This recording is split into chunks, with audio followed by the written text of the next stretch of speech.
এতিয়া গীৰ্জাঘৰত আহিছোঁ, এয়া ভিতৰত আহিছোঁ। এতিয়া ইয়াতে বহল কিমান আছে? ইয়াতে বহল কিমান হ'ব?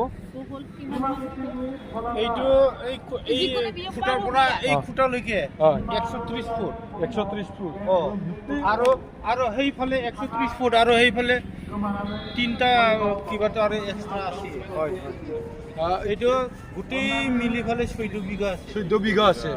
14 বিঘা আছে ইয়াতে গীৰ্জাঘৰটো।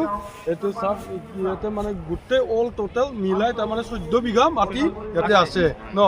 এতিয়া ঠিক আছে, এতিয়া আৰু ভাল লাগিল বহুত। মানে এনেকুৱা ডাঙৰ পৰিৱেশ আমি দেখা নাছিলোঁ, এইটোৰ কাৰণে আমি দেখাই আছোঁ অলপমান। এই এতিয়া খুটুলি এনেকৈ বনাই থোৱা হৈছে। এতিয়া ইয়াৰ পৰাই তালৈকে পাৰ হৈ যাব নোৱাৰে, গতিকে চব বেলেগ বেলেগ বনাই দিয়া হৈছে।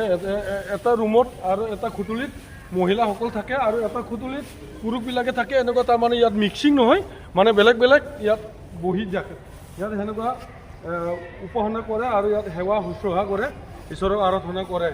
আমি এইবিলাক গোটেই দেখাই দিছোঁ, মানে চব আমি দেখাম এতিয়া। এতিয়া গীৰ্জাটো শেষ হৈছে, এতিয়া তাৰমানে খালী হ'ল, এইটোৰ কাৰণে আমি দেখাই আছোঁ। এতিয়া চাই লওক, এতিয়া মানে কিমান মাটি ইয়াতে 14 বিঘা বুলি কৈছে। এতিয়া 14 বিঘা আছে বুলি কৈছে ইয়াতে মাটি।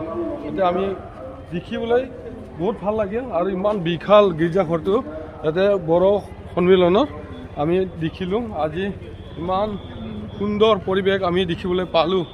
এতিয়া আমি এয়া দেখাই আছোঁ গীৰ্জাঘৰ, আমি ভিতৰত দেখাই আছোঁ যে কিমান ইয়াত মানুহ হয়। আমি পিছত আমি জনাম আৰু দেখাম আৰু আমি সুধি ল'ম।